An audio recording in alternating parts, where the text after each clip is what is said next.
Wala raw kahina-hinala sa tinatawag na timing ng paglalabas ng ulat ng Philippine Center for Investigative Journalism o PCIJ tungkol po yan sa paglago ng yaman ni Pangulong Duterte at ng kanyang pamilya.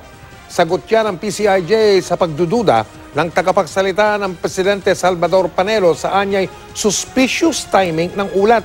Ayon kay Malu Mangahas, ang Executive Director ng PCIJ, 6 na buwan pinagtrabahuan ng kanilang team ang mga report. 2 beses daw silang sumulat para humiling ng komento at kung posible ay makapanayam si Pangulong Duterte, si Davao City Mayor Sara Duterte at dating Vice Alcalde Paulo Duterte. Dapat daw maalala ni Panelo na siya ang tumanggap ng mga liham ng PCIJ. Ilang buwan na ang nakakaraan. At nirefer pa niya ang mga ito kay Executive Secretary Salvador Medaldea noong Pebrero.